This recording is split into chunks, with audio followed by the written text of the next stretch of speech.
Today is November 20, 1997, and we have a conversation with Monroe G. McKay, a senior judge, formerly chief judge on the United States Court of Appeals for the 10th Judicial Circuit. This is part of the 10th Circuit History Project.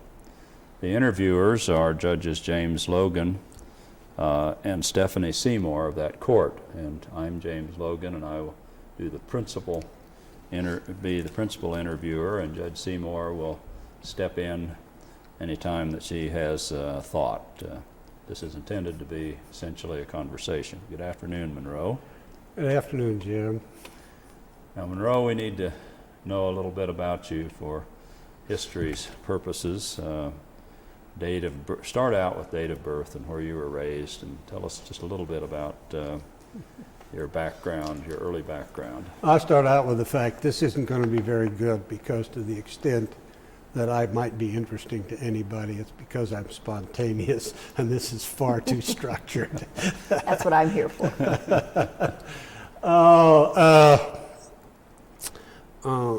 I was born in the little town of Huntsville, Utah, which is a little mountain pocket, about 600 people, in the living room of the old stone house that my grandfather built in 1870. And what year was that? 1928. I always claimed I brought on the stock market crash. I was the third of 8 children. 4 boys were the eldest, and 4 girls were the youngest. What did your dad do?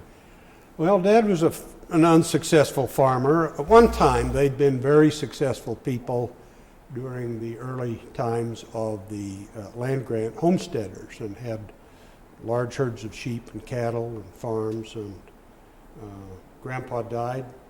Brothers got to fighting, and the Depression brought it down, and so my first memories are in the middle of the Depression, when really everybody was in quite dire circumstances and had very little income. Then at age 13, my father died of cancer after a long illness. So you left your mother and 8 kids, huh? And essentially no income. We lived off from a little farm produce, and at one time welfare for a brief period of time. And what I learned out of that was how cruel American attitudes are about people who receive welfare. They're basically blameworthy attitudes, and I've always harbored a little anger. I tell longer stories that are not useful for this occasion about the way I believe that stayed in me for life on those issues. Now you went on, though, through high school then. I went straight through to school. High school was through the 10th grade was in the little town, and I only had one teacher with a baccalaureate degree in my undergraduate days, as far as I can remember. Most of the rest did not have. And one of the things that shaped me, it's a story that I could tell about my college education, was I wrote my first essay at age 25, and the English teacher, cut his throat over it. And then I finally wrote an essay explaining the inadequacy, what I consider to be the inadequacy of my primary education, and he doubted my veracity. And at that stage, when I was 25, I didn't know what the word veracity meant, because I said my English teacher said these here and them there, and I seen him going down the road yesterday. And I dropped out of school, hitchhiked home, went to look up the teacher, had a long afternoon visit, and then came back and wrote another angry essay. And it's worth telling. It's more important than the other things you'll get to. He cut his throat over that too, and because I'd had a little cryptography experience, below the line it got another D minus, and he said, "Monroe, I think you have some good ideas, but you'll never persuade anybody unless you put it in the same code they use."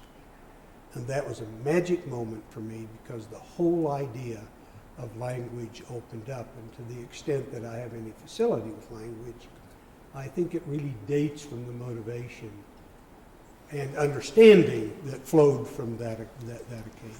Well, you said that was when you were a college freshman at age 25, so you must have Yeah. done a few things before that. Huh? Yeah, I ran away from home when I was 16 because, like all other institutions, I had trouble with the institution of the family. I shouldn't be proud of that. It was very cruel to my mother.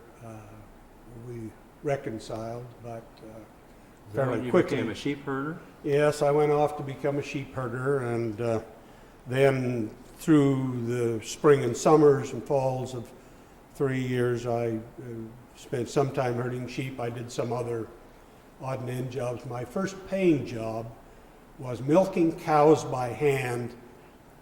I'll have to use polite language, for a penny a nipple. And so that'll give you an idea of how large my income was. Was this all in Utah? This was all in the little town of Huntsville, Utah. I rarely got out of it.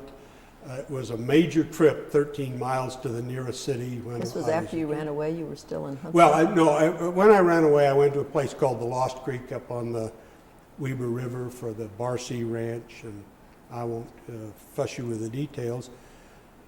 Then with a lot of other odd and end jobs, including loading boxcars with prisoners of war at an Army supply depot, I got homesick and unhappy, and I left the sheep camp and in a rainstorm walked 15 miles, then hitchhiked to Salt Lake City and joined the Marines. I was then just 18, and I did a hitch in the Marines where I distinguished myself.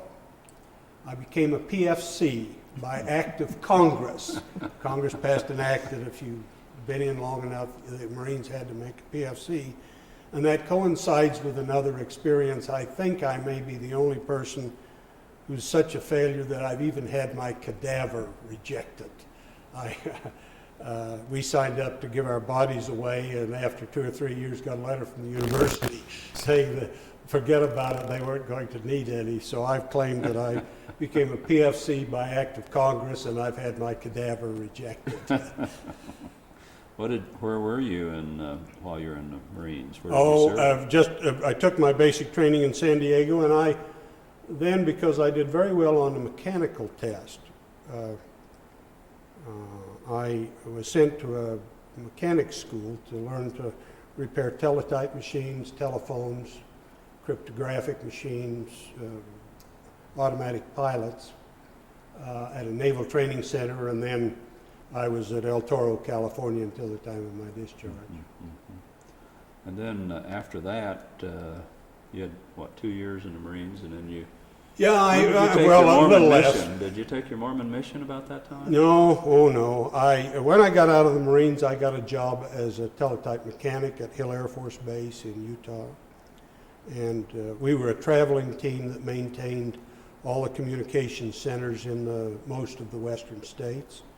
And being the only single guy, I spent a lot of time on the road at a variety of bases. And then, through a series of events that are not important, I decided to take my religion seriously, wrestled with it for a while, and it's almost a rite of passage with young Mormon males to go off as missionaries, and I decided to do that. And I went to South Africa in May of 1950. You didn't have to finish high school first?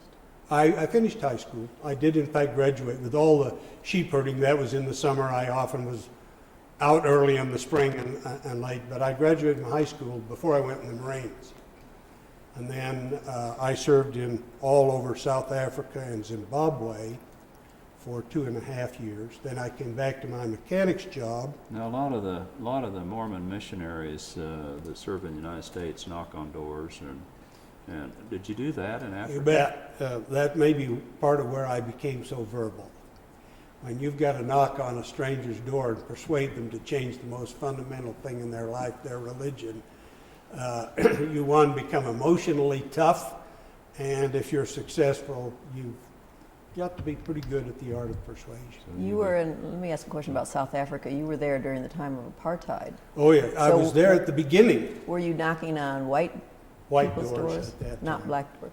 And I was in some trouble because my attitudes were such, I was called a kafferboertie, which is little brother to an N, of the N word, but it's the Afrikaans version of the N word. But it was at that time, it was entirely with white people. Then I came back and I saw I was going nowhere in my mechanic's job. I couldn't have a stable married life. And I was on the... Yet, were What? you? You weren't married yet, were you? No, I was single and probably not marriageable. And I was in a joint with a guy I traveled with one night, called home, unhappy, place called Mountain Home. My brother happened to be home from college. We had no tradition of college education in our family, but he had gone because the GI Bill was a way to make a living during the recession of 1948, and the GI Bill was pretty good. And he was bright and understood, and he got on the phone and tried to persuade me to go to college, and I told him it was too late. He said, I can get you past that. I'm not qualified.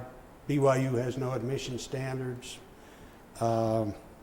He said, besides, he asked me how much money I had, and that was one of the few times in my life I had a savings account. It was precisely $1,200. And he said, that's exactly what it takes to do a year of college. And so the GI Bill had expired while I was in Africa. I would have had it, but I'd had no interest in college. And my high motivation was, he said, all the cute girls are here. And so I eventually went and got in without having taken a SAT or anything else. And fortunately, they had no admissions requirements. But just for color, the counseling service guy called me in and he had my file like it was from the CIA. And he said, now, Monroe, if you will take a half load, go to summer school and not get involved in any extracurricular activities, you might be able to graduate with your classmates. So that was my auspicious beginning. But you ignored all that advice, didn't you? Well, what you do in life is just drift into whatever comes along. I was by then in school, and I went through considerable trauma because I had to confront very fundamentalist views about the world, and it turns out the world is a tad older than 6,000 years, and those were difficult things. But once I got by that, I became curious about everything known and unknown on the face of the earth, and I think that probably characterizes me. So I stayed on and majored in every class I took. You did pretty well at BYU. Oh yeah, they graded on improvement, so I was bound to get And good you were grades. president of the student body, weren't you? That's true. Well, I have a propensity for politics, and I was elected as a student body president. I think the first married student to get You elected. got married along the way. I did. My brother brought Lucy home to meet the family, and I approved, and eventually one thing led to another. They You've ended never and told we us how you began. took her away from your brother. Huh? Because I'm beautiful and charming and lovely. Let Lucy tell that story. But in any event, I married Lucy Kennison in the fall of 1954. We've since had 7 genetic children, and we have adopted 2 and currently have 18, 19, 20 grandchildren, a lot of grandchildren. Did you have children while you were in college? Yes, we had a child in 9 months, and Lucy took the major burden. My family was not a source of help, and my academic deficiencies put a lot of demands on me. I shouldn't have gotten into politics. And Lucy, well, we were head residents in a dormitory, and Lucy was a school teacher and taught, and she bore 7 years of supporting and funding me all the way through law school. When I finished at BYU, I didn't decide really what I wanted to do until about March of my senior year. How did you get interested in the law? Oh, I think maybe I'd had an interest from my early childhood. I believe my father wanted to be a lawyer, and I remember we had some very old law books that my dad cherished on the shelf. Probably the turning point was reading Clarence Darrow's autobiography. Very romantic to me, always had an interest in human rights and human relationships, political science, history. And the law seemed to be the most, in addition to all of that, the most profitable thing for a country kid to do. Didn't think I was bright enough to go to medical school, and political science and history degrees won't support a family. And I at first was going to be a city manager. I had applied for internships, but ultimately went to law school, and that's worth telling. I think I still hold the record for the lowest LSAT ever admitted at the University of Chicago. And I was the beneficiary of a guy named Stuart Grow, who had sent them very able students.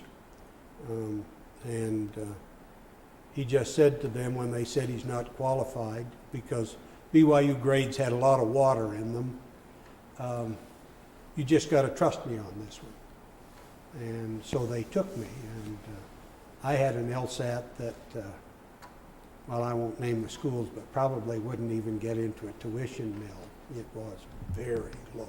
But you did extremely well in law school, didn't you? Choose luck every time, Jim. I did. I worked hard, and it took me about a year. Nobody told me what law was about, in the sense that you need to know to be a good student. But I figured it out eventually, and eventually I did. You very were well the for a COIF, top 10%. You were That's true. managing editor of the University of Chicago Law Review. It's true, I was. Yeah. Okay, and you got out of that, and then what? I had a clerkship with Justice Levi Udall, two of whose sons would be known to some history buffs, Morris and Stuart Udall. And he was a very distinguished justice on the Arizona Supreme Court. And as we were getting ready to move to Arizona, I got a telegram saying he died. And because of the politics of Arizona, his Republican brother got appointed to take his place. And he honored that commitment. And so I clerked for Jesse A. Udall on the Supreme Court, and then when I left there, went with the firm of Lewis and Roca under the guidance of John Frank, who, to our contemporaries, is an exceptionally well-known lawyer, politician, and scholar in the United States. Well, you did a few things there, too. I remember John Frank told me he was hoping that you'd become the first Mormon governor of Utah, of Arizona. Well, I was glib, if not articulate, and in that sense, for a newcomer in the state, I probably cut a fairly wide swath. I wouldn't have been the candidate he thought I was, but I was promoted as a possible Democratic candidate for governor, but I never got into the race. And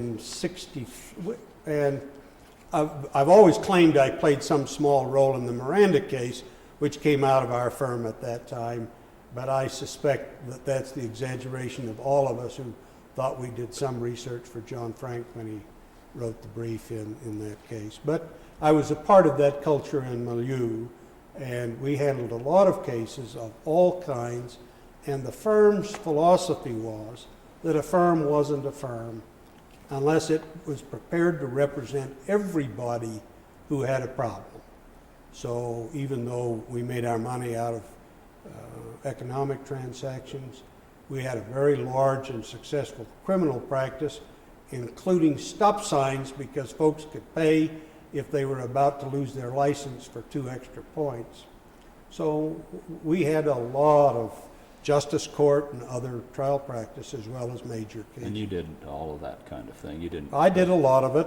Eventually, through an accident, I became the administrative law, principal administrative law person and the planning and zoning person in our firm. I was the adoptions expert, child custody expert. in quotes. Now, you had something to do with a judge who's on the Ninth Circuit now, Mary Schroeder. Eventually, That's I one of became your proud moments, isn't it? I became the front for John Frank as the hiring partner at Lewis and Roca, and we'd had trouble. We'd brought in women to our summer clerkship program, but I'd never been able to persuade the firm to hire one of them at the end of the season, and I believed that we had plain gender discrimination going on, and at that time we had basically a blackball system. And we learned about Mary Schroeder, who is in line to become the next chief of the Ninth Circuit. She'd been out of law school about 5 years working in Washington, and her husband was coming to teach in there, and John and I decided she was a prime candidate to do this fight. But we had to reorganize the personnel department in order to do it and get the presumption turned around so that the firm had to overturn my decisions rather than me persuade them. So I called Judge Udall and said, "Judge, I need to park Mary out there," and told him what I was doing. And while he was not a modern man, he was sympathetic to our motives, and he said, "I'll take her on your recommendation." And I said, "Well, I may need her earlier than a year." And he choked a little and then said, "Well, if you'll get me one as good as she is to replace her, we'll let you have it." And the upshot is that's another story. You can read Mary Schroeder's history about that.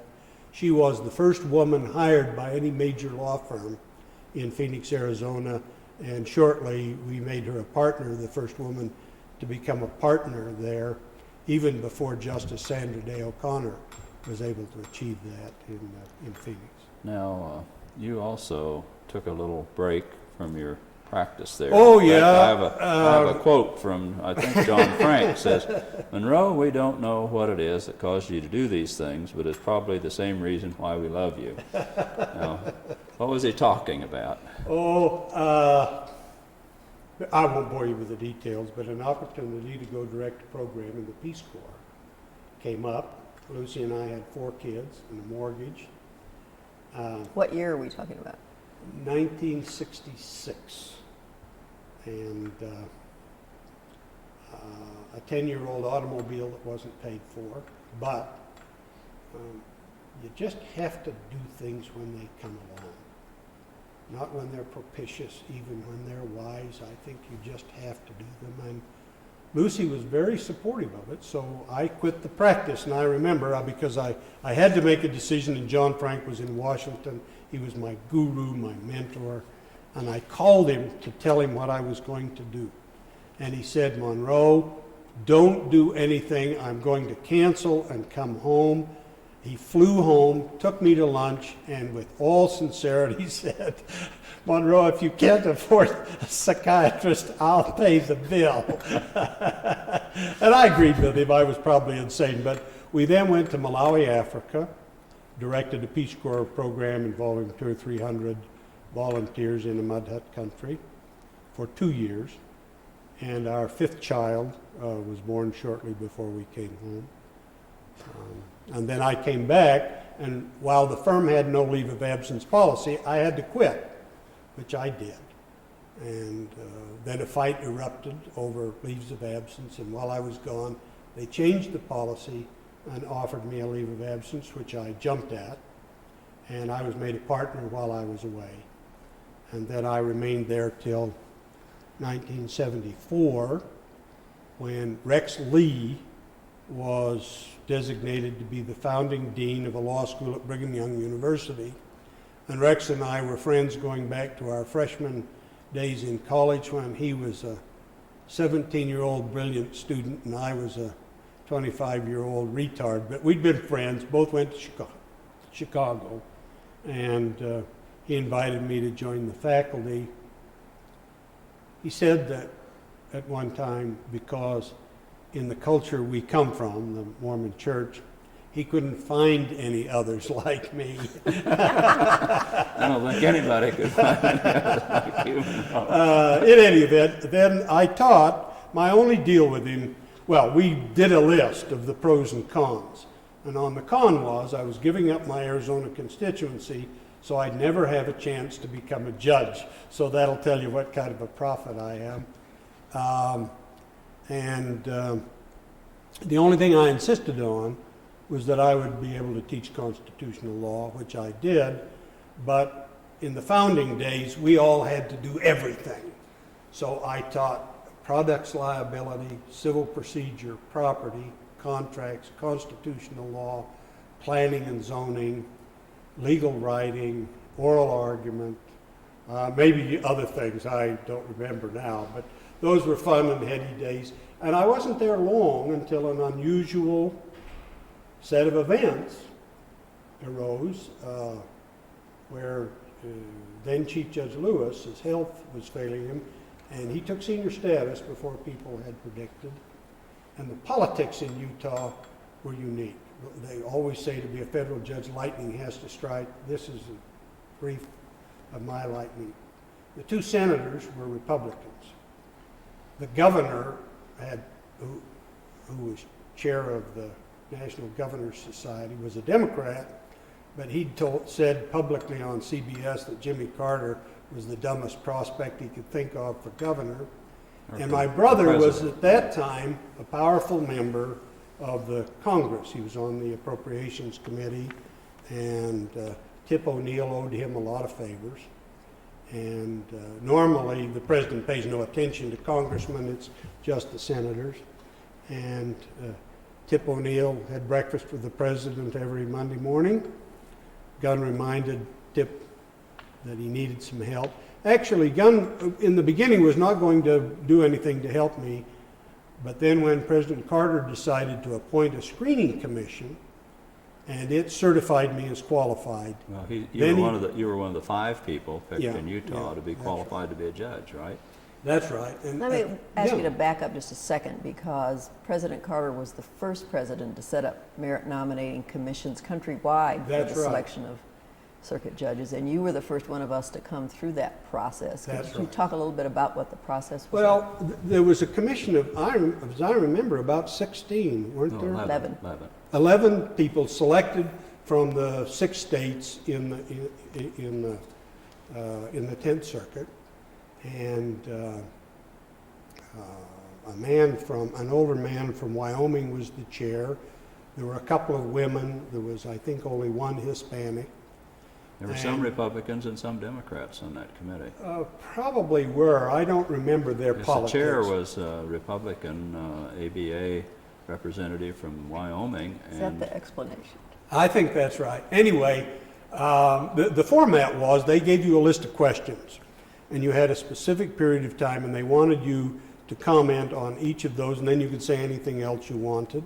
But first you had to apply. You had to apply, and there were about 30-some applicants, and they interviewed all of them, and then they cut it down to 5, and I was one of those 5 who was appointed, and eventually the politics played out. I came very near getting involved in national politics. The Washington Post and the Boston Globe tried to hook me up with a scandal between a business in Salt Lake City and some corruption in the Secretary of State's office in Boston.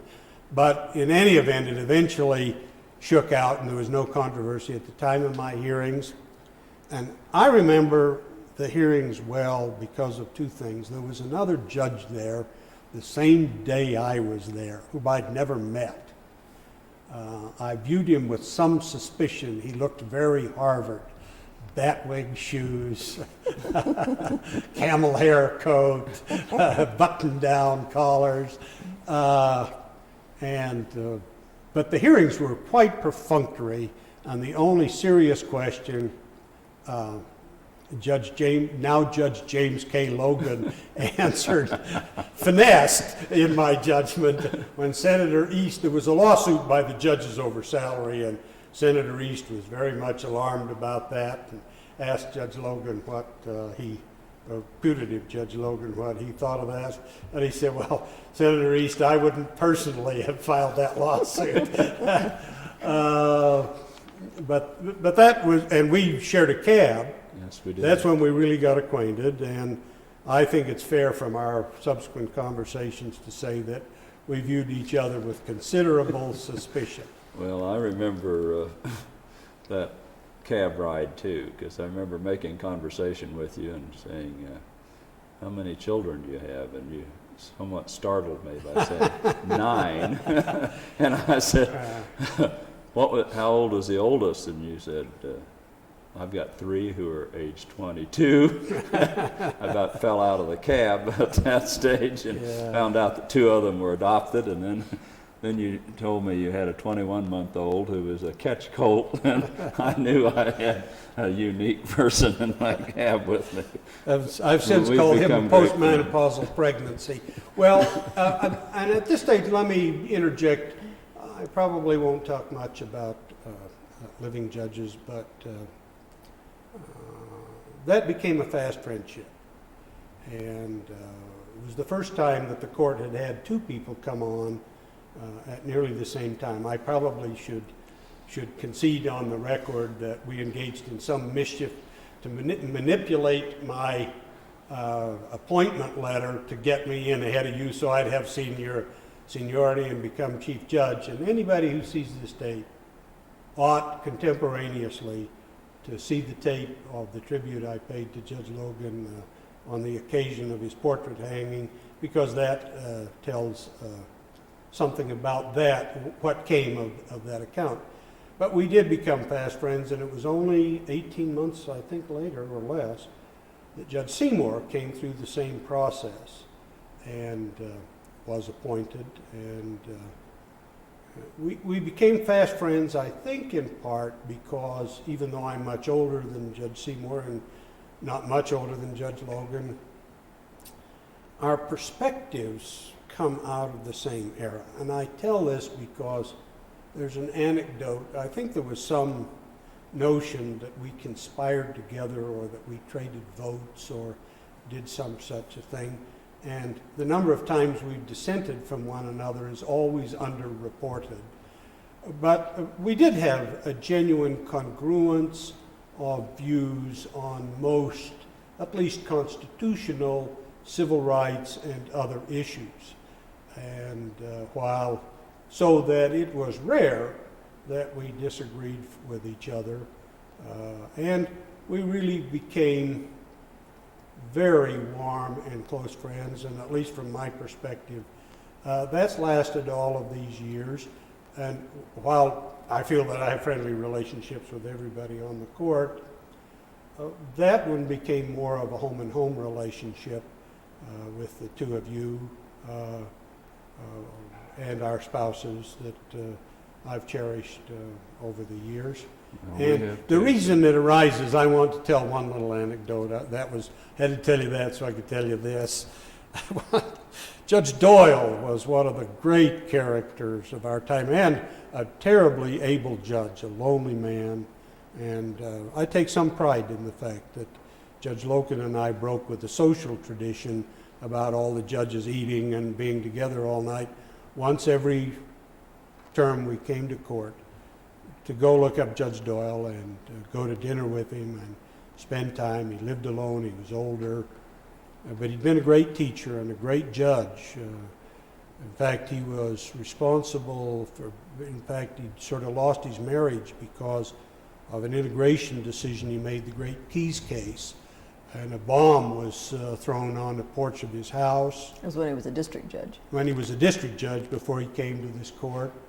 And if you see the Indians selling souvenirs in the plaza in Santa Fe, they're there precisely because Judge Doyle held they have a constitutional right to be there. So it's another notable. But he was always suspicious of Judge Logan and me, that somehow or other we were involved in some kind of an unjudge-like conspiracy. And in one case, I know he called Judge Logan and angrily said, "When are you and Monroe going to quit conspiring against me?" And Jim gently said, "But Bill, Monroe isn't even on this panel."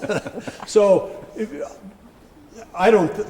clearly there wasn't anything inappropriate in our relationship, but the coincidence of our general views about society and law, our ages, and friendship could well have given rise to such an inference, but I Well, take he- some he pride had- that my reputation is, I have a reputation for vigorous independence. I can assure anyone of that. Let me There's ask one of- about that a minute, because when you first came on the court, as I recall you and Jim talking about it, there was not a tradition of dissent in the Tenth Circuit.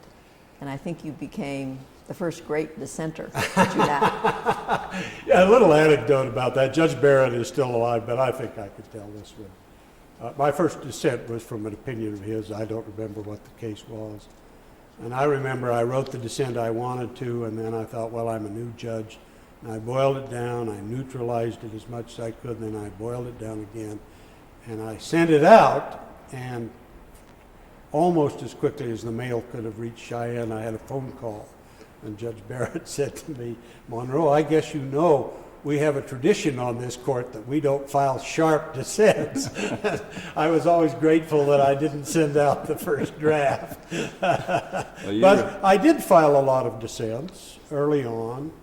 And remember our conversation at that first year with Justice White at the Judicial Conference down in Colorado Springs. You and I were standing beside Justice White, and you had dissented a lot, and I had dissented some that year and against the tradition. And we asked Justice White how the Supreme Court got along so well together when they had all this dissenting going on. And you remember his response was, I just tried to keep my opinion of those SOBs from influencing my judgment. And he looked at us a straight face, and we never know to this day whether he was kidding or whether he was serious. Well, notwithstanding the dissenting, I think that this court had a long tradition of conviviality. Collegiality is another matter. Two of my great disappointments in life were that environments in which thoughtful people get together and openly explore ideas ideally should exist in two places, law faculties and collegial courts. And my experience is that almost none of that, as I would envision it, takes place.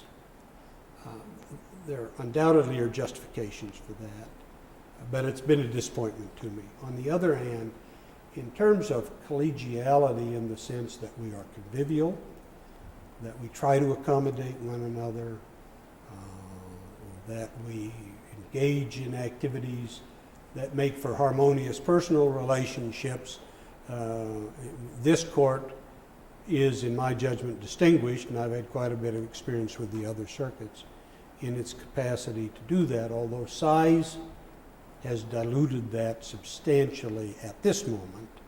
We nonetheless are friendly, but we rarely, the nature of the deciding of cases. Let me talk a little bit about that detail. Now you have, okay, go ahead. That we hear the cases, we go immediately into conference to discuss the cases, and then assign them to come to preliminary conclusions. With not very many exceptions, those are basically, this is how I vote and how you come out, and a time to weigh and analyze and discuss both the ramifications as well as the narrow issues almost never arises. And that's been a disappointment to me. I'm not sure that any court, including the Supreme Court, does any better at that. But my own model of how great appellate judges were would be that they are not debating societies in the sense that they mean to win points over each other, but that they engage in broad repartee about the issues which they're going to have to do. Nonetheless, I'm not expressing discontent with the work of this court, only my disappointment that the pleasure of that kind of activity is we're generally deprived of that. Well, no, along those lines, I think that our first chief judge was Judge Seth. And Yeah, you know, we did certain things to develop collegiality and keep collegiality going, but in the but he had a particular attitude about It was best discussing expressed in a serious case things. when you and I were on it. We went and you started to explain your reasons, and he said, Judge Logan, I just want your vote. And he was very firm about that. Didn't he seem to be kind of afraid that it would be divisive if we talked about those serious Well, things? you and I have speculated privately about that as amateur psychologists, but he certainly had a well-fixed objection to exploring issues that were pending before the court in conversation with the other judges. And the one thing he clearly resented was when counsel would ask a rhetorical question or a question of the bench. He was, let me chat just a little bit about the judges who've been on the court. I was particularly fond of Chief Judge Seth. I've always said he was my chief. Even today, Chief Judge Seymour, he was my chief because,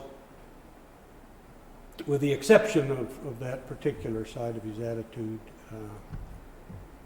he had a very permissive way to run the court. He believed each of the judges were self-governing persons and were capable of it, trusted them in what they did for the most part, and he was a minimalist manager. He didn't bother us with much of what came, and at least none of us, so far as I know, felt any deficiencies in his management. Life was simpler in those days. Wouldn't want to compare him to somebody on a 12-judge or 17-judge court as we now are with 3,000 cases. But he was nonetheless one who didn't believe in much management, and we went about our work. And he permitted Judge Logan and me, who are incurable intermeddlers, to intermeddle in all the management affairs of the court, the clerk's office, the staff attorney's office, the circuit executive, everything. And so we took full avail of that. And it was a great pleasure because we felt very early on like insiders on the court. Although they didn't trust us enough to let us sit together for well over a year, and in those days the chief made up the panels. There was none of this random stuff, and we're both persuaded from our conversations that that was deliberate, that we were either too liberal or too professorial to be trusted to sit together in those early days. Yeah. Tell us a little bit about some of the things that we do. You've sat on other circuits, and some of the things that we do that promotes collegiality among the judges that is maybe unusual. Well, that's interesting. It got confirmed when I was chief judge, and we had a lot of visitors in those days from the other circuits, especially among the senior judges. And I had them and their spouses call me and beg me to invite them up because they found it so pleasant to work on our court, not only off hours, but during hours, because of that relationship. It grows out of an old history in the court that there was a tradition that the chief judge decided everything that was not important. And one of the things that was not important was what was not important.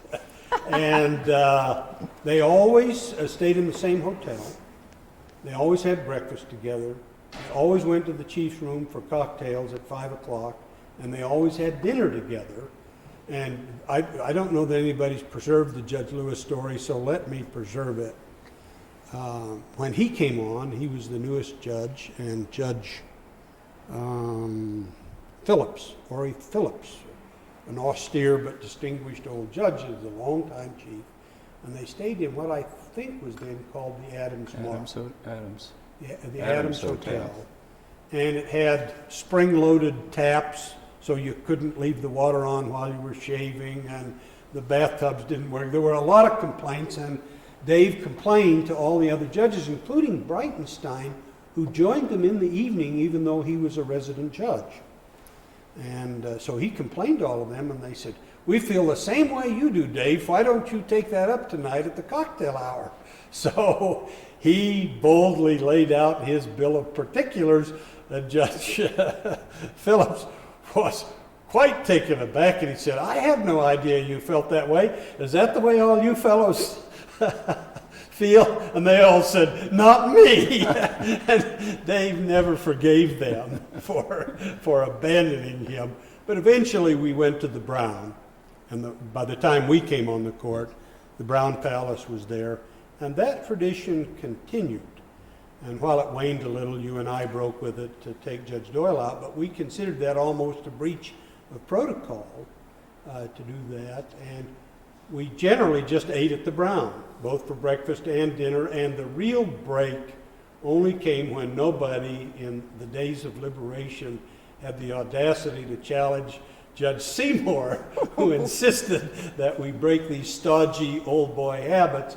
Then we began to dine in a lot of places, and Judge Logan and I, early and later Judge Seymour, yielded to the importunings of the local staff people to go out and party with them occasionally. And Jack Kleinhexel, the chief staff attorney, knew the town up and down and especially liked oddball places. And I know we frequented a place called the No Frills Grill, where they had cockroach races. But the judges and the staff also mingled together in a very convivial way, and to some degree, that still remains and is a hallmark of this court. Talk a little bit about Jack's parties. He had parties in the summer. Yes, where we everybody had, came. well, And baseball games. it started originally as an annual autumn softball game between the Circuit Court and the Colorado District Court. And our coach always let us old fat men, insisted that us old fat men play, and the District Court just sent ringers up from the clerk's office. And then it evolved into a party then at Jack's house after the softball game. And that tradition, I think, has remained unbroken. Except we don't do the baseball games anymore. We've abandoned the baseball and softball games, but we did win one. We kept going after dark, and I was the scorekeeper and called out how many runs took place after dark, but otherwise. But that has resulted in less formality between staff and the judges. It's given and our law clerks. And our personal law clerks have had a chance for interaction with all of the judges as well as with the judge. We've occasionally gone to a place called the Matam Fez, too. Well, I don't know how we discovered that. And that's a great Moroccan restaurant where you sit on the floor and eat with your hands. And we do have some real stodgies on this court who won't try it, and a few others who only tried it once. But it's a terrific thing to do. Remember the time we got Oliver to go and what he did? Well, Chief Judge Seth, who was a kind of a mischievous guy, showed up. And when we started dinner, he pulled either a spoon or a fork out of his pocket, which he'd copped from the Brown Palace Hotel because he wasn't going to eat with his hands at Matam Fez. But there are a lot of anecdotes that flow from that. I do have this comment. I know a lot of people view those things as just the cocktail hour and so on, as just bull sessions. What I think they do, and I'm sorry that it isn't more widely recognized as a serious matter, that it gives us a chance through informal exchange to understand each other's concerns and to anticipate those and accommodate them where we can in the writing of opinions. And once you get to a case and you're voting, it is human nature to get such a vested interest in the position you've taken that you have almost no opportunity to expose to your colleagues the sweep of your concerns and your perception, because what we are is judges. We all want bright line things, and that isn't judging. My view is that it is judgment that we should bring. And the reason we're a collegial court is because it's a multitude of perspectives that make us the best servants in the evolving case law for which we're responsible. And let me give my comment on modern politics at this time about activist judges. It's hogwash. Judges should just decide cases and not make law. That represents a fundamental ignorance about law. You can't write an opinion without making law, and by statute we're required to give opinions as to why we've decided it. So we are lawmakers, and historically judges have always made more law than Congresses and legislatures. And of necessity they have to write in general terms, and we have to resolve the specific applicability to individualized circumstances, and are thereby the persons who fill in the interstices of the law. And it is there where it seems to be most critical that we be able to have a respect for each other's experience and perspective in molding, to the extent possible, a unanimous way of stating those evolving principles. And the only real facility we have to do that in a sweeping way is through our convivial associations together.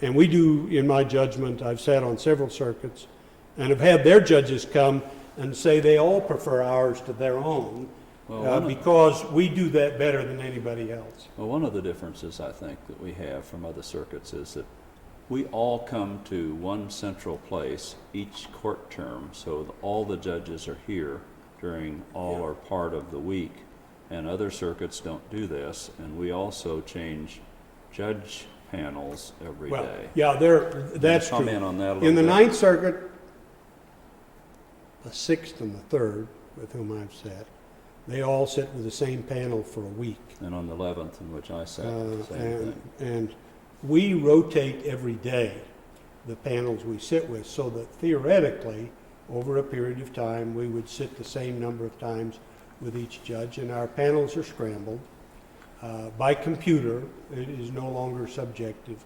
And in addition, the cases which are assigned to the panels are done essentially by computer or by grouping, so that there's no chance for manipulation of who the panel will be. And it is, I know everybody vociferously denies it, but it seems to me to be silly to be in the denial business, that it does affect the outcome, who you have for a panel. Now, when I say that, the only cases that really belong up here are ones that hang at the margin of evolving doctrines.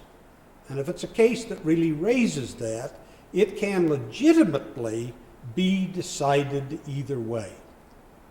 And there is where the perspective and the judgment of the judges come to play. And if you are like certain members of the Supreme Court, there used to be a joke about a certain member of the Supreme Court, long deceased, that what was the difference between him and some other judge? And they said the first judge wore his hair on the outside of his head. But that's a part of the evolution. It's one place where Chief Judge Seth was very, very good. He recognized that the very constitutional scheme assumed that the competing interests of the president, the balancing interest of the senators, would keep the court somewhere in line with the public attitude by the nature of the judges they appoint, and that the process itself would produce a modest rainbow of perspectives which would keep the court in line. Now, I know they talk about liberal and conservative courts. The most liberal court I know is very conservative in any real judgment, because courts are always behind the events. We're deciding it after the events have occurred, and issues that are hot politically today often do not reach us until long after, or a substantial time after, the political process has evolved, and we're always restraining that kind of activity, even those decisions that are considered. There are some exceptions. Brown versus Board of Education, while it was 100 years late analytically, politically, it was one of the few that was ahead of evolving societal interests. So courts rightly are, in the body politic, the most conservative institution we have, and the wildest court we have anywhere that I'm aware of in the United States is very strongly disciplined by precedent and methodology, not to be very radical in what they do. Of course, we do get a lot of cases that aren't on the margin, don't we? And they've saved our necks in these days when I don't know what our allocate share when we carry a full load is, but we would sit on over 400 panels. Now, if you stop to think about it, if you had a very serious dispute, you certainly wouldn't want a judge who viewed this as one of 400 cases in 365 days. But some of them are appealed, which on their face, as long as you're careful in reading it, checking what the parties have to say, may be very quickly decided because they fall well within the existing parameters, even though the facts themselves may be new in some detail. Collectively, they fall well within the parameters, and we're able to decide a substantial group, maybe a third, I don't know what that stat is, but on a very quick basis in order to give us never enough time in a tough case. Well, a chunk of those are our pro se prisoner cases, too. A lot of those are pro se prisoner cases, but a lot of them are all kinds. And I don't think we've ever had a judge here who hasn't complained that we don't have enough time for reflection and study in the really difficult cases that we have. Notwithstanding that, I think we have some terrific opinions out there. Scholarly, thoughtful, complete.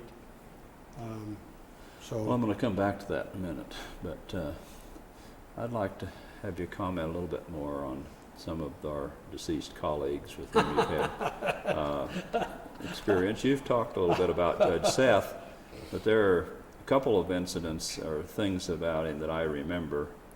You and Seth shared an interest in malapropisms. You like to mention I that? did not. You hear a lot of it, but I ought to be the last to talk about it. For an old semi-literate to be criticizing other people's language, but we do hear a lot of malapropisms from the lawyers. I don't know where they come from. And also pronunciation oddities. I think this one has its roots in Oklahoma, corroborate. We hear a lot. And I, just for amusement and to talk with my law clerks afterward, I made little notes at the bottom of my bench book noting what these things were so I wouldn't forget them. And I think it was one time at the cocktail hour, I was talking about that, and Chief Judge Seth laughed and said he did the same thing. And after that, it was almost a distraction because I didn't want to turn and stare at him when I heard one of those, but often out of the corner of my eye, I saw his characteristic crinkle in the corner. He was a very broadly interested person, and when OPEC first worked, downtown Denver was just one big building site. And we often took a lot of time off in the afternoons. That was before our workload got at the level we are now. And Chief Judge Seth and I supervised all the jobs here. We'd go talk to the foreman on the job or the architect and shared an interest. And he was, in addition, an aficionado through his wife of Western art. And a chance to go through the Western Art Museum with him as your guide was an absolute highlight. And he was a pretty fair historian. Now, you and I were once invited to accompany him while he had a little conference with Emory Hatcher, our then circuit executive. I'm confident on this psychology. He hated confrontation. But some of it's necessary when you're chief. Not as necessary as you make it, Stephanie. But I'll leave it to my eyes to take care of that. But he had a confrontation with the then circuit executive. And he asked us, we had no idea why he asked us along. And he was going to get after him, and there was one stage in the middle of it when the circuit executive defied him, and we thought we were going to have to pull the chief back down in his chair. He threatened to go to over his head to the AO. Yeah, to the administrative office. Oliver raised up off that sofa, and I thought he was going to hit him. I think that's the angriest I ever saw him. He was a very level-headed sort of a fellow. Among the others, I didn't know any of the very early How about judges. Pickett? Tell us what you... Not a whole lot, except that I ranked Judge Pickett with a little handful of the old-timers who used to come and sit with us. He wasn't sitting anymore because his hearing had gone. I think his mind was still fairly good, and he did a few cases on the brief, but they wouldn't let him sit on the bench because they thought it was an embarrassment, and he was very unhappy. When they interview you, you can tell your side of the story. But he was a great raconteur, and there were 3 or 4 of them. Ewing Kerr, the district judge from Wyoming, and they were all in their late 70s, 80s, up to their 90s. Luther Bohannon from Oklahoma, Art Stanley from Kansas. These were some terrific, and when we had the cocktail hour with them, they were great raconteurs, and the Pickett story... Those were district judges who came as visiting judges. Yeah, all of them except Pickett were district judges. But Pickett's great story, and he still carried in his wallet the newspaper article about when he pitched, it was briefly a pro baseball pitcher, that he struck out Babe Ruth. What he didn't bother to tell anybody that he gave up 2 home runs in that same game. But he was a tall, rather distinguished looking man and was very pleasant company. But I never sat with him even on the briefs in a panel. Judge Breitenstein was my view of what, although I'm not like him, what a federal judge looks and acts like. He looked like a federal judge. He had a profound mind. He had sort of what we used to think of as a judicial manner, and he was a very active colleague, and he was a great insister on jurisdiction and the procedural aspects. And there are stories about him ripping out 10 pages out of a brief because it exceeded the 50-page limit. I don't know that those have been verified, but he was an august presence, but he was also a fun colleague, and I know I did, and I think you did.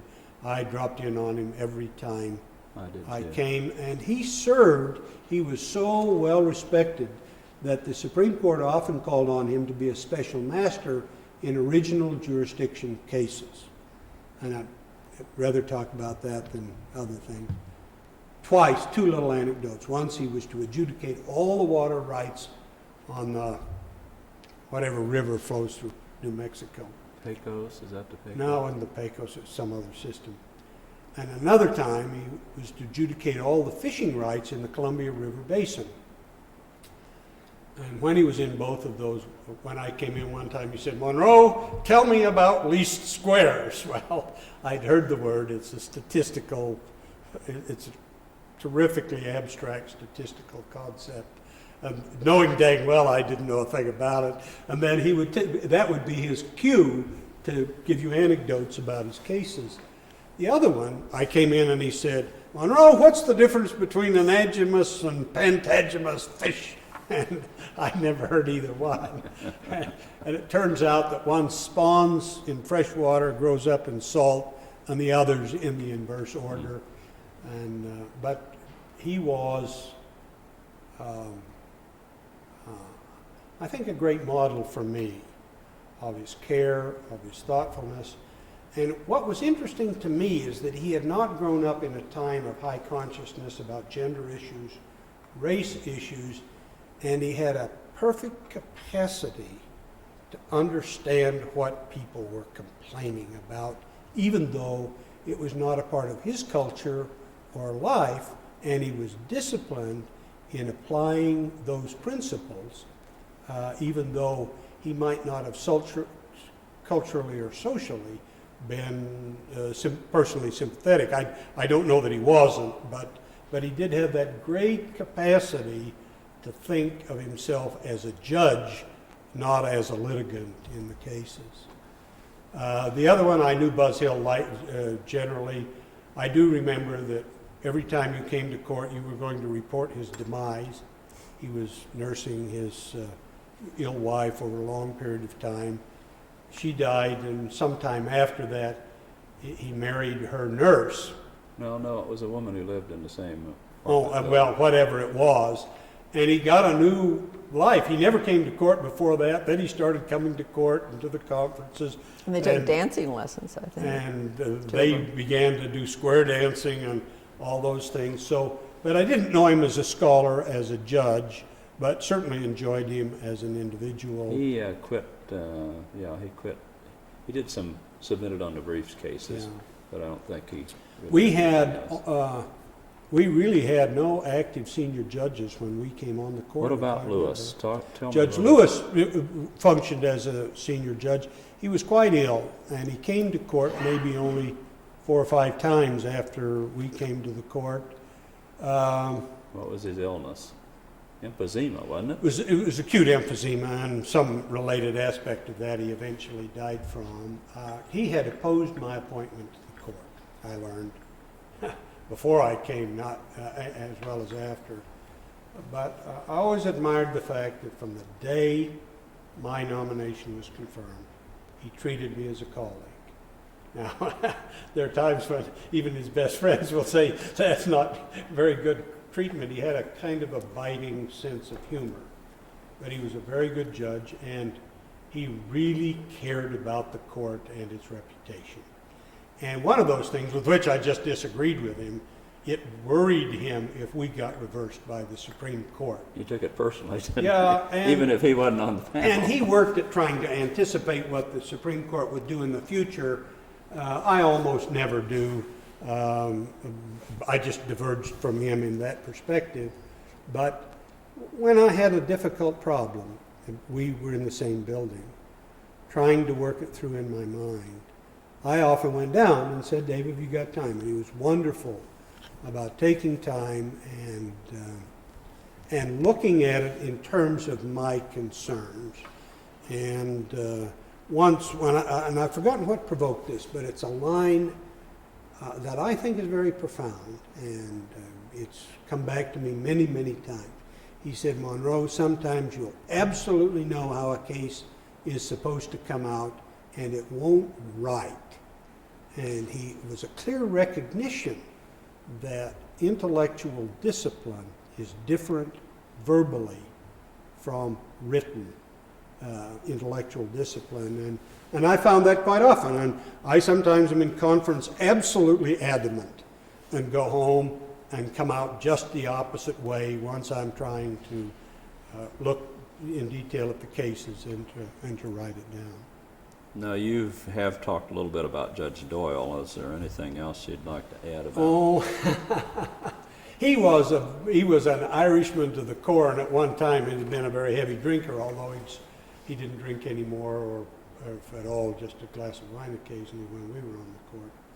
But he had an Irish temper, and I learned early on, and I know Judge Logan did, that if you ignored it, 24 hours later, you'd get a phone call from him almost in tears, apologizing. And I remember once watching the other approach, another Irishman on our court. This was done in correspondence, which was copied to all of us. Wouldn't take it lying down and answered back, and this thing just escalated. And I think that one reason he was so dear to Judge Logan and me is because we ignored those outbursts, even if they were outrageous or accusatory, because he always recognized that wasn't a nice thing to do, and he always had the courage to apologize, and so he was fun to be with. He got quite ill. He got very, very ill, and he didn't want to give up, and it fell to Judge Holloway to tell him he couldn't hear cases in the end, and personally, his end was very painful and in a way lonely. and tragic, and it's always, I'm always grateful that we spent, well, he got very paranoid. This is anecdotal stuff, but what the heck, we shouldn't have done this in the first place. I can tell you two stories. I always have one more, I've got two more. He had a couple of guns in his chambers. Everybody knew he had them up there, and he decided that the Haitians and the Rotarians were out to get him. So Bob McWilliams is almost a religious Rotarian, and I said to him, well, Bill got it right on at least one. But he always went to Mass, and Father, oh gosh, had a nickname. Everybody knew him. At the Holy Ghost Church, just near the courthouse here.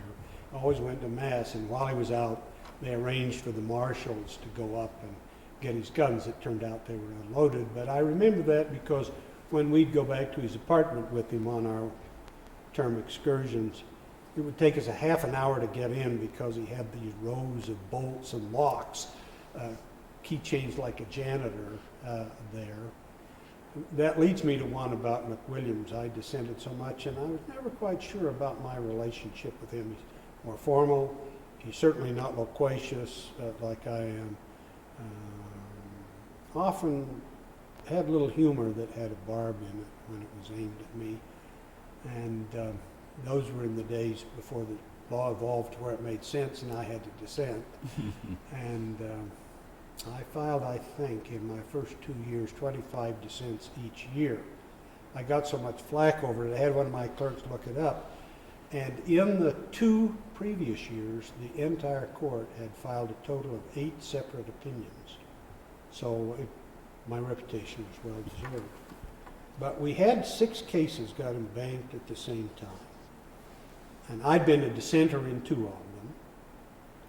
I had a strong view in 2 others, and I participated, of course, in the other 2. And it turned out that the panel decision, I was in the majority in all 6 cases. And as we walked out, Bob McWilliams put his arm around me in a condescending fashion and said, Monroe, now that you're starting to prevail occasionally, you're going to have to start acting more responsibly. Well, Monroe, you were chief judge, and we haven't talked about administrative meetings there, but talk a little bit about the practice before, the administrative practice of the chief judges before you, Judge Seth and Holloway, and your administration, and what you did. Well, first of all, I'm going to get my principal gripe on the board. I've always had a deserved reputation for being gabby. Unfortunately, including the 2 of you, always accused me of running long meetings. I wish I had clocked them because when it came to meetings, I was more proficient than anybody we ever sat with, present company included. To the surprise of all your colleagues, you Of course. Well, now you mentioned that Seth didn't he didn't really appoint very many committees or and he didn't want much discussion. We had a major problem from the time we came on the court that one of the judges simply couldn't get his work out. Cases 2, 3, 4 years under advisement and a large volume of them. And the practice when we came on the court was to read all the cases under advisement. And that was always an embarrassing encounter because of that one judge. And it was a little bit of a whip to the rest of us to get it out, to get our opinions out. But there wasn't much discussion. Oliver basically announced things. And he didn't keep a hard hand, but he maneuvered things to get them done quickly without much discussion. That varied. Judge Holloway was the flip side of it when he became chief. He was the same way about our meetings as he is about opinions. If you read his opinions, he says, sets up the facts, what the appellant says the issues are, what the defendant says the issues are, then what he says the issues are, and then what the discussion is. We have a variety of styles. But in the meetings, he always made sure that everybody had a full say, and then he went around, I'm exaggerating a little, but he went around again to make sure that everybody had a full say, and it grew out of, he was the quintessential Democrat, small d Democrat. He believed everybody ought to have a fair crack at everything. And the quintessential gentleman. And indeed, and the quintessential gentleman, and he didn't have a harmful bone in his body. He wouldn't know how to be a harmful human being. He did have difficulty in getting his cases out. And a little anecdote about that, I'm going to put it on the record, which is telltale about our perspective as human beings.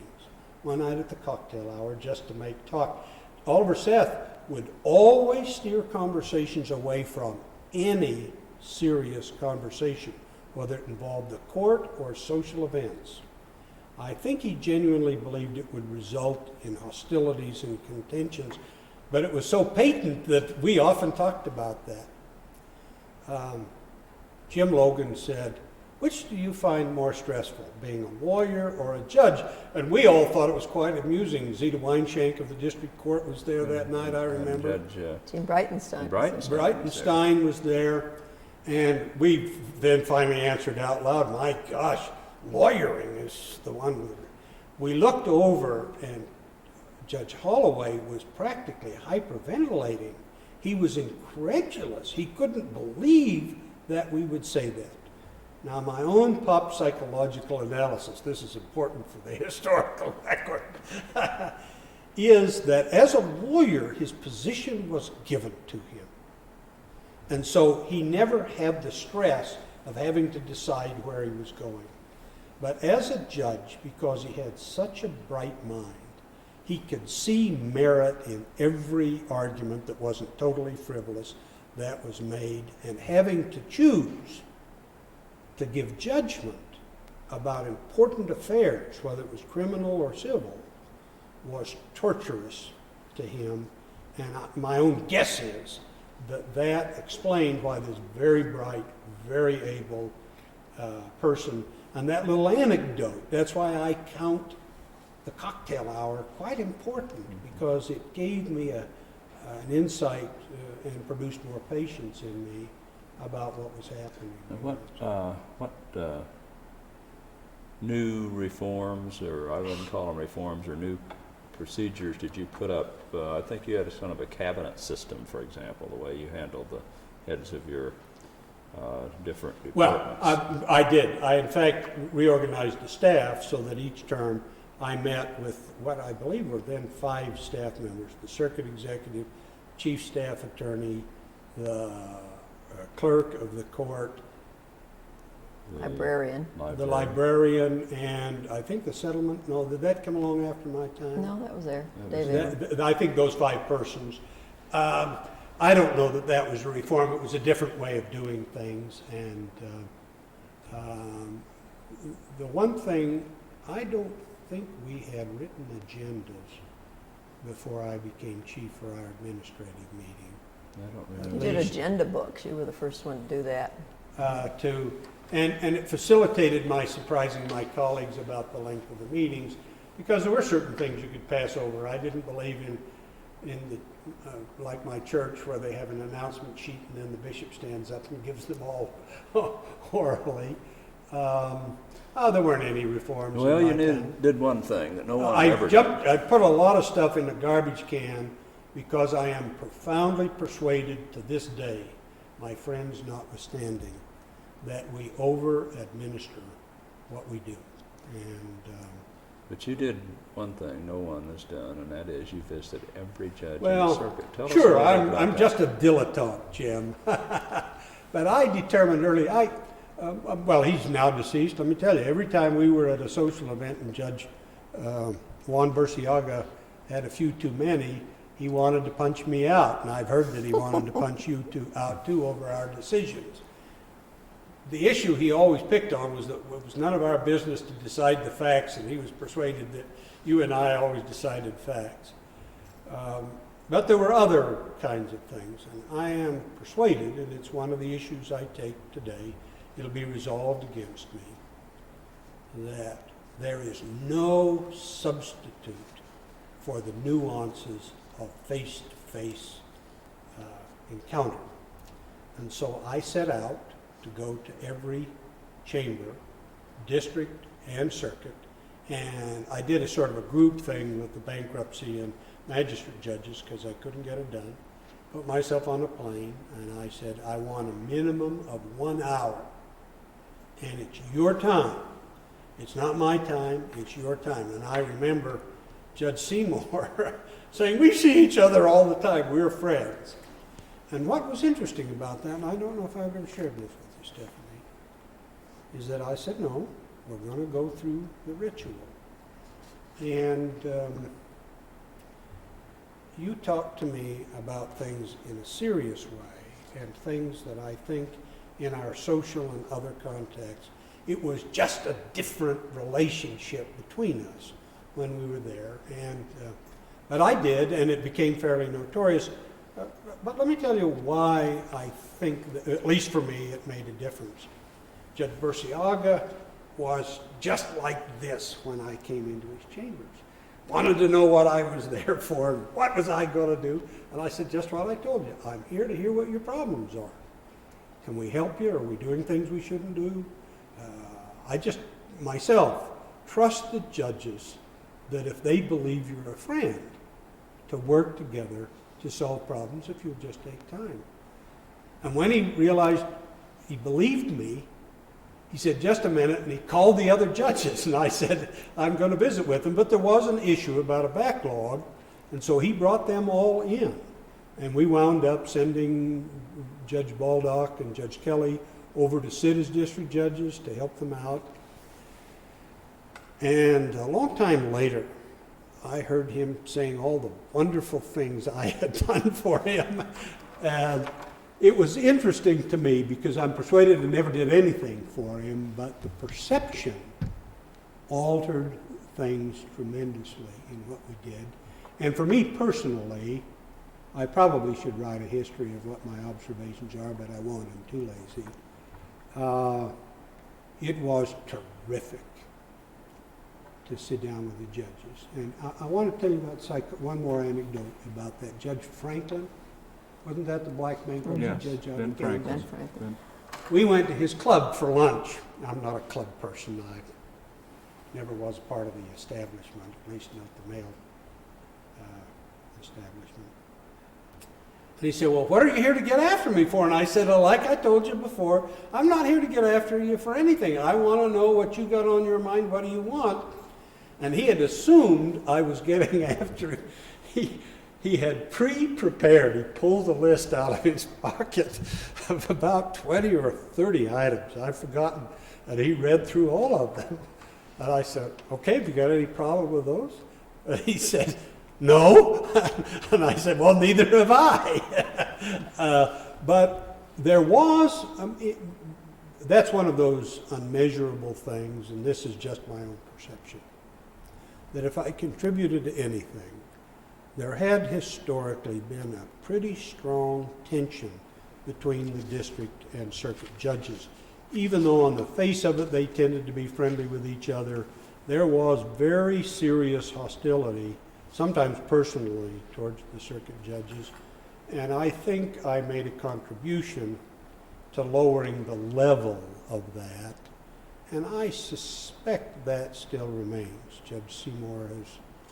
Chief Judge Seymour has picked up on it, and her own style makes for good work in that area. Monroe, I want to talk to you a little bit about your personal office in Utah. And you established your office in Salt Lake City, right? Right. And you took over, what, Judge Christensen? Judge Sherman Christensen. He was then a senior judge, longtime senior judge. He was, but may not be of interest to everybody, but he was the tensions over the Mormons in Utah had been so great that he was the first Mormon ever appointed to the federal bench, even though 90+% of the people in Utah were Mormons. And that was by Eisenhower in 1994. He was another classic federal judge, distinguished, restrained, reserved, scholarly, handsome man, older but handsome. And I simply took over his chambers. Now, I haven't added, I'm branded as one of those tax and spend Democrats when I was in politics, but my view is we ought to be a little cautious about how we spend. So I just took his chambers as they were and didn't change them. And I bought my furniture from the prisoners in Pennsylvania. I spent $1,200, even though in those days you could spend about $250,000. I did have a rack put up on which I could put the pictures of my clerks, and I've kept that. But I need to tell you one other little quarrel I've had over the years about theory. Oddly enough, theory generally, in a place where it ought to be a prize term, is a pejorative term, as is professor on this court. And I am a believer in theory. I may or may not tell my ultimate theory story, but I have a theory, because theory disciplines thinking. It gives you a standard by which to measure any proposition about which the theory is formed. And I don't think you can do discipline. I think most people who denigrate theory, in fact, use it. But I think it's more helpful if we articulate it and recognize it as a useful tool. So I have a theory about everything. And my theory about staff is that when you have access to the best and the brightest, which we do, even out in this podunk circuit, the best and the brightest,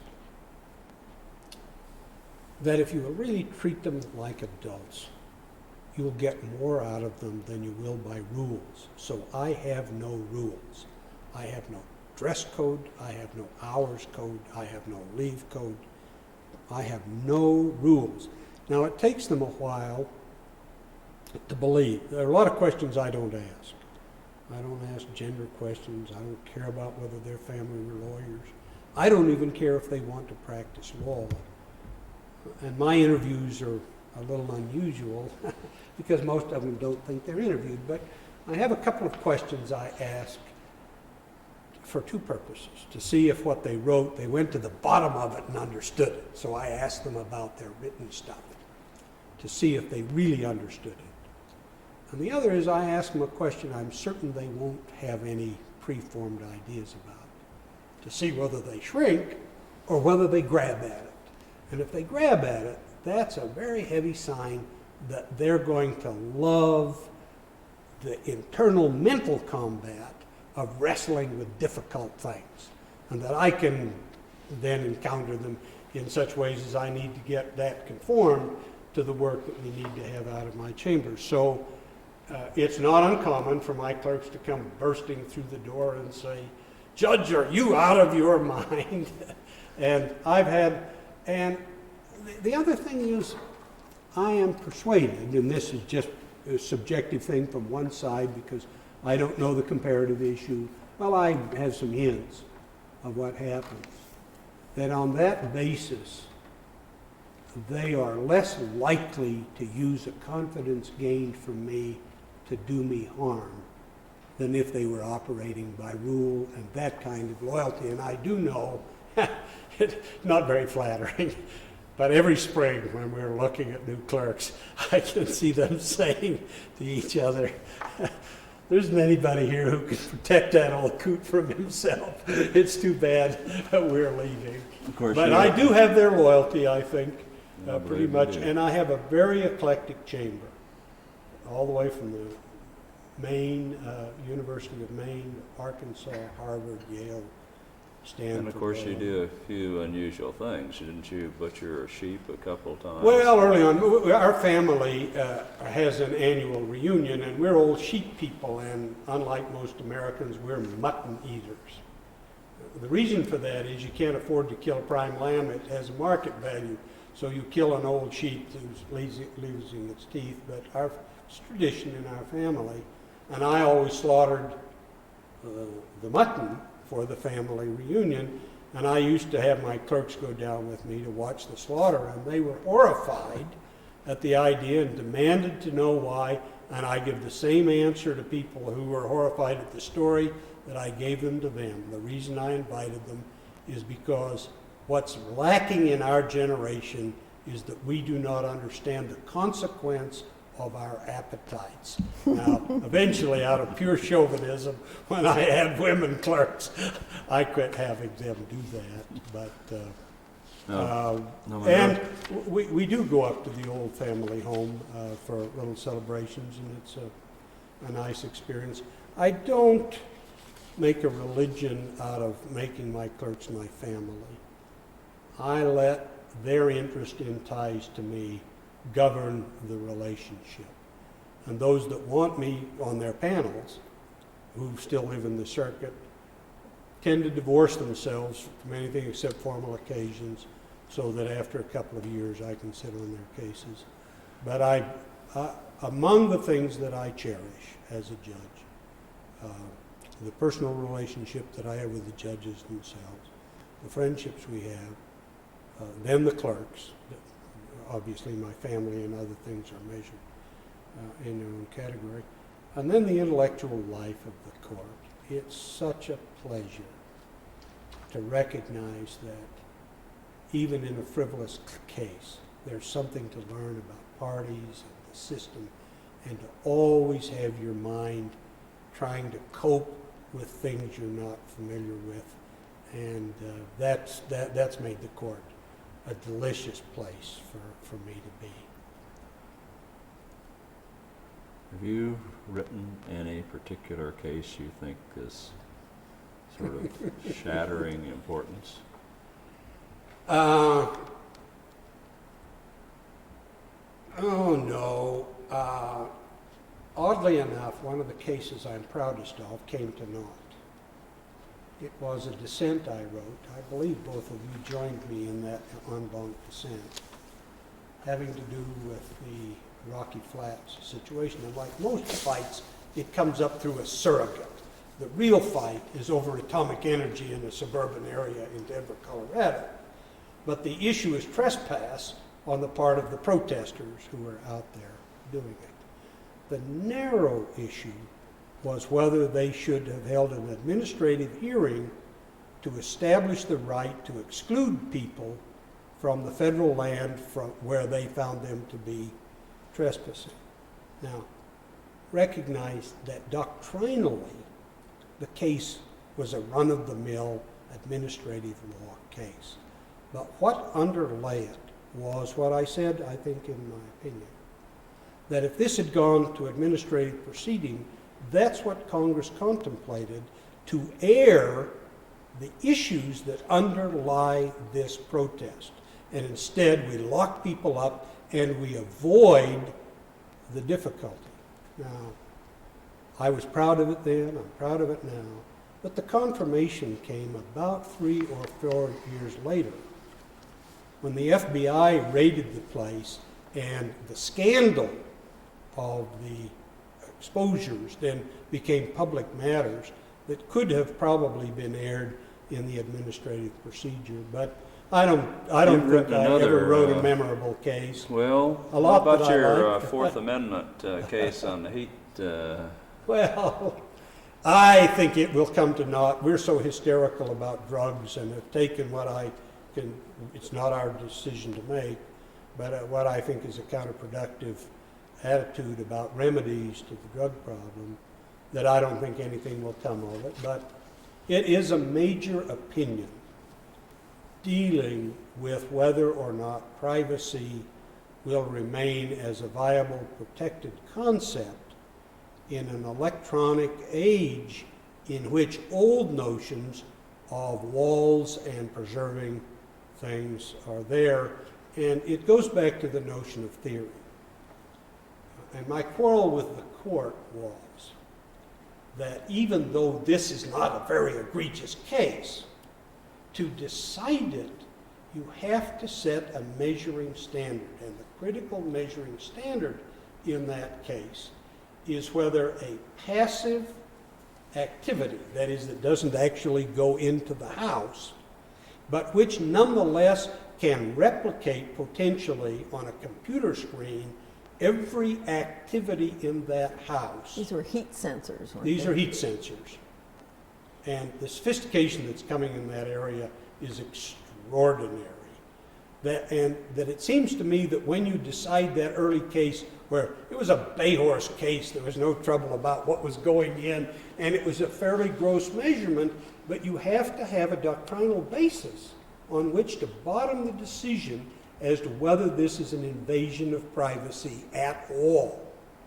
And my argument in the case, well, they can read it, look it up under heat sensors, but the basic argument is that we have, if we hope to preserve the concept of privacy ingrained in the Fourth Amendment, we have to begin to think in terms of the capacity to invade that area, not the physical nature of the methodology by which we invade that area, which in this case was a home, the most sacred under the Fourth Amendment. So that I'm not persuaded that it'll ever come to anything.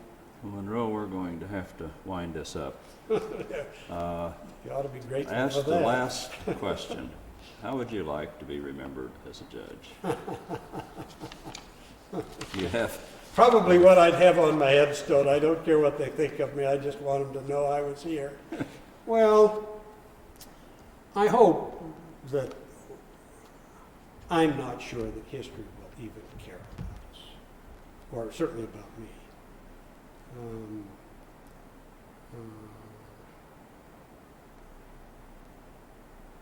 There are two things I would like to be known for. That above everything else, whether as a judge or otherwise, I cared about human beings. And that I hope, this has to be judged by others, that includes a broad capacity to incorporate people who are not naturally a part of my environment and circle. And two, that I was disciplined in applying the standards which make us a society of laws and not of people. And I don't think many people, including judges, have a very decent theory about what the difference is between a society of laws and a society of people. That result-oriented decisions are societies of persons, and principle-oriented decisions are decisions of law. And so we have to turn loose some miserable crooks if we are to be a society of law. Anyway, I hope that in the end I will be seen as, in my work product, that is the opinions, as having been a careful and thoughtful judge, and that at least the people who have to suffer through my opinions will not find them stodgy or difficult to read. Thank you.